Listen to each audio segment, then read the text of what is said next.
തൃശ്ശൂരിലെ വോട്ടർ പട്ടിക ക്രമക്കേടുമായി ബന്ധപ്പെട്ട് ഇടതുപക്ഷം സംഘടിപ്പിക്കുന്ന പ്രതിഷേധത്തെക്കുറിച്ചാണ്, പ്രക്ഷോഭത്തെക്കുറിച്ചാണ് ഈവനിംഗ് ഡിബേറ്റിലെ അടുത്ത വിഷയം. ഇത് രാവിലെ CPIയുടെ നേതൃത്വത്തിൽ ജനാധിപത്യ സംരക്ഷണ സദസ്സ് തൃശ്ശൂരിൽ സംഘടിപ്പിക്കപ്പെട്ടു. ഇപ്പോൾ തെരഞ്ഞെടുപ്പ് കമ്മീഷൻ്റെ വാർത്താസമ്മേളനം നാളെ വരുന്നു എന്ന വിവരം കൂടി പുറത്തു വരുമ്പോഴാണ് ഈ വിഷയത്തിൻ്റെ പ്രാധാന്യം കൂടുകയും ചെയ്യുന്നത്. ഇപ്പോൾ വിവരങ്ങളുമായി തിയോഫിൻ ചേരുന്നുണ്ട് തൃശ്ശൂരിൽ നിന്ന്. തിയോഫിൻ, ഈ വിഷയത്തിൽ തൃശ്ശൂരിൽ നടന്ന വോട്ട് അട്ടിമറി, വോട്ട് കൊള്ള, കേന്ദ്ര സഹമന്ത്രി സുരേഷ് ഗോപിക്ക് ജയിക്കാൻ വേണ്ടി നടത്തിയ ഇടപെടൽ, അതിൽ ഒരേ സമയം തന്നെ BJP എന്ന് പറയുന്ന പാർട്ടിയും കേന്ദ്ര സർക്കാരും ഒപ്പം തന്നെ ഭരണഘടനാ സ്ഥാപനമായ തെരഞ്ഞെടുപ്പ് കമ്മീഷനും പ്രതിക്കൂട്ടിൽ തന്നെയാണ്. എങ്ങനെയാണ് ഇത്രയും ഇരട്ട വോട്ടുകൾ, ഇത്രയും വോട്ടുകൾ അവിടെ ചേർക്കപ്പെട്ടത്? ഇതേ വിഷയങ്ങൾ തന്നെയല്ലേ ഇന്ന് രാവിലെ നടന്ന ജനാധിപത്യ സംരക്ഷണ സമിതി സദസ്സിൽ CPI ഉയർത്തിയത്? വൈകിട്ട് നടക്കുന്ന DYFIയുടെ പ്രതിഷേധത്തിലും ഇതേ ചോദ്യങ്ങൾ തന്നെയല്ലേ ഉയരുന്നത്? തീർച്ചയായും സിജു, ഇന്ന് ഇടതുപക്ഷം വലിയ പ്രതിഷേധത്തിന് ഒരുങ്ങിക്കഴിഞ്ഞു. അതിന് തുടക്കമിടുകയും ചെയ്തു. അതിൻ്റെ ഭാഗമായാണ് ഇന്ന് രാവിലെ CPIയുടെ നേതൃത്വത്തിൽ ഒരു ജനാധിപത്യ സംരക്ഷണ സദസ്സ് സംഘടിപ്പിച്ചത്. ജനാധിപത്യത്തെ അട്ടിമറിച്ച ഈ വോട്ട് തിരിമറി, ആ വോട്ട് തിരിമറിയിൽ സമഗ്രമായ അന്വേഷണം വേണം. അതിന് സുപ്രീം കോടതി തന്നെ ഇടപെട്ട് അത്തരത്തിലൊരു സമഗ്രമായ അന്വേഷണം നടത്തണം. കോടതിയുടെ മേൽനോട്ടത്തിൽ അന്വേഷണം ഉണ്ടാകണം എന്ന ആവശ്യങ്ങളാണ് പ്രധാനമായും ഈ ജനാധിപത്യ സംരക്ഷണ സദസ്സിൽ ഉന്നയിച്ചിട്ടുള്ളത്. പ്രമുഖ CPI നേതാക്കളെല്ലാം അതിൽ പങ്കെടുത്തു. സ്ഥാനാർത്ഥിയായിരുന്ന VS സുനിൽകുമാർ, KP രാജേന്ദ്രൻ, തെരഞ്ഞെടുപ്പ് കമ്മിറ്റിക്ക് അല്ലെങ്കിൽ തെരഞ്ഞെടുപ്പിന് ചുക്കാൻ പിടിച്ച ആളാണ് KP രാജേന്ദ്രൻ, അദ്ദേഹവും പങ്കെടുത്തിരുന്നു. അങ്ങനെ നിരവധി നേതാക്കൾ ഈ ജനാധിപത്യ സംരക്ഷണ സദസ്സിൽ പങ്കെടുത്തിരുന്നു. വലിയ പ്രതിഷേധം രൂപപ്പെട്ടു വരുന്നതിൻ്റെ ഒരു ഭാഗം കൂടിയാണ് ഇത്. ഇതിന് ശേഷം ഇന്ന് വൈകിട്ടിനി DYFIയുടെ നേതൃത്വത്തിൽ 5 മണിയോടുകൂടി പ്രതിഷേധ ഒരു മാർച്ച് സംഘടിപ്പിക്കും എന്നറിയിച്ചിട്ടുണ്ട്. സുരേഷ് ഗോപിയുടെ MP ഓഫീസിലേക്കാണ് മാർച്ച്. ആ പ്രതിഷേധ മാർച്ചിൽ DYFI ഉന്നയിക്കുന്ന പ്രധാന ആവശ്യം ജനാധിപത്യത്തെ അട്ടിമറിച്ച് നേടിയൊരു വിജയത്തിൽ സുരേഷ് ഗോപിക്ക് അതിന് അതായത് ആ വിജയത്തിൽ അർഹതയില്ല. സുരേഷ് ഗോപി രാജിവെക്കണം, കേന്ദ്രമന്ത്രി സ്ഥാനവും പാർലമെൻറ്റ് അംഗത്വവും രാജിവെക്കണമെന്ന ആവശ്യമാണ് DYFI പ്രധാനമായും മുന്നോട്ട് വയ്ക്കുന്നത്. എന്തു തന്നെയാണെങ്കിലും ഈ വലിയൊരു അട്ടിമറി തൃശ്ശൂർ നടന്നിരിക്കുന്നു എന്ന കാര്യത്തിൽ തർക്കമില്ല. അതുമായി ബന്ധപ്പെട്ട വിവരങ്ങൾ ഓരോ ദിവസവും പുറത്തു വന്നുകൊണ്ടിരിക്കുന്നു. രാജ്യവ്യാപകമായി തന്നെ BJP ഇത്തരത്തിൽ കള്ളവോട്ടുകൾ ചേർക്കുകയും അട്ടിമറികൾ നടത്തുകയും വോട്ടർ പട്ടികയിൽ ഉൾപ്പെടെ അട്ടിമറി നടത്തുകയും ചെയ്തിരിക്കുന്ന വിവരങ്ങൾ പുറത്തു വരുന്നതിനിടയിലാണ് തൃശ്ശൂരിലെ അട്ടിമറി കൂടി അറിയുന്നത്. തൃശ്ശൂരിൽ നടന്നത് പ്രധാനമായും തൃശ്ശൂരിലെ വോട്ടുകൊള്ള നടന്നത് തൃശ്ശൂരിലെ ഫ്ലാറ്റുകൾ കേന്ദ്രീകരിച്ചായിരുന്നു. നഗരത്തിനുള്ളിലുള്ള ഫ്ലാറ്റുകളിൽ പലപ്പോഴും ഫ്ലാറ്റിലുള്ളവർക്ക് തൊട്ടടുത്തുള്ള ഫ്ലാറ്റിൽ താമസിക്കുന്നവരെല്ലാവരും അറിയണമെന്നില്ല. ഇതിൽ ഫ്ലാറ്റിലെ ഉടമ അറിയാതെ ആ ഫ്ലാറ്റിൻ്റെ മേൽവിലാസത്തിൽ വോട്ട് ചേർത്തതുണ്ട്. അതോടൊപ്പം തന്നെ അടഞ്ഞു കിടന്ന ചില ഫ്ലാറ്റുകൾ, പലപ്പോഴും ഉടമസ്ഥർ നാട്ടിലില്ലാത്ത ഫ്ലാറ്റുകളുണ്ട്. അവിടെ ഒരു പക്ഷേ അവിടെ ആൾ താമസമില്ല എന്നാണ് തൊട്ട് സമീപ ഫ്ലാറ്റുകളിലുള്ളവർ കരുതുന്നത്.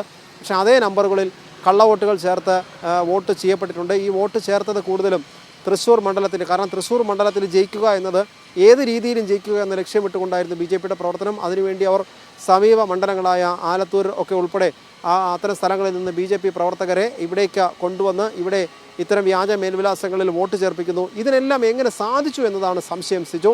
അപ്പോഴാണ് കൃത്യമായ ആസൂത്രണം ഇതിന്റെ ഭാഗമായി നടന്നു. നമുക്കറിയാം, തൃശ്ശൂരിൽ കൂടുതലും ഈ കള്ളവോട്ട്, ഇരട്ട വോട്ട് ചേർത്തത് ഫ്ലാറ്റുകൾ കേന്ദ്രീകരിച്ചാണ്.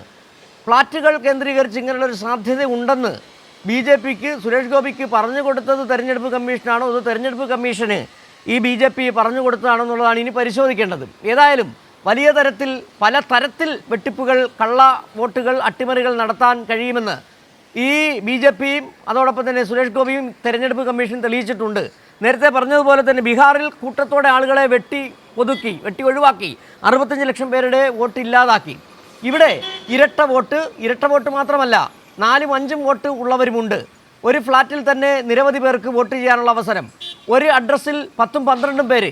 ഇതാണ് വളരെ കൃത്യമായി തന്നെ ഒരു പ്ലാനിംഗ് ഉണ്ട് എന്ന് പറയുന്നത്. ഈ പ്ലാനിൽ തെരഞ്ഞെടുപ്പ് കമ്മീഷനും BJPയും കേന്ദ്ര സർക്കാരും ഒക്കെ പങ്കാളികളായിരുന്നോ എന്നുള്ള ചോദ്യം. ഇവർക്ക് എങ്ങനെ കഴിഞ്ഞു എന്നുള്ളതല്ല, ഇവരാണിത് ചെയ്യുന്നത്, ഇവർക്കേ ഇത് ചെയ്യാൻ കഴിയുന്നുള്ളതാണ് എൻ്റെ യാഥാർത്ഥ്യം.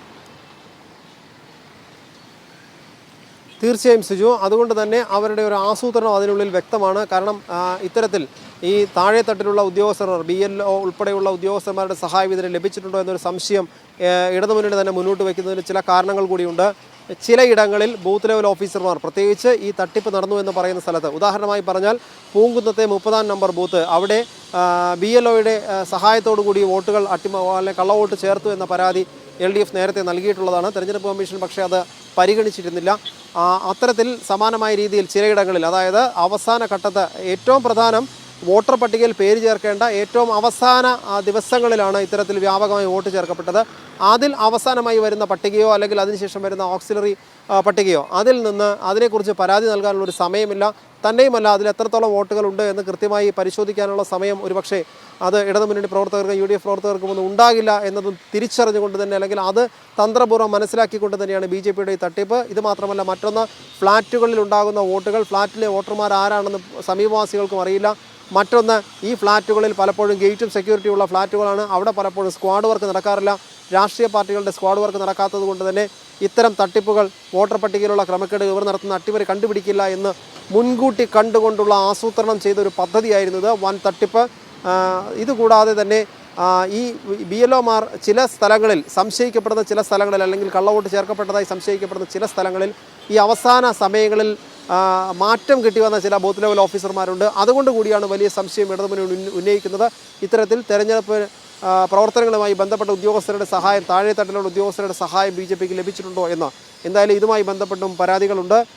ഇതെല്ലാം സമഗ്രമായി അന്വേഷിക്കേണ്ടി വരും. ഇതിനെല്ലാം തെരഞ്ഞെടുപ്പ് കമ്മീഷനും മറുപടി പറയേണ്ടി വരും.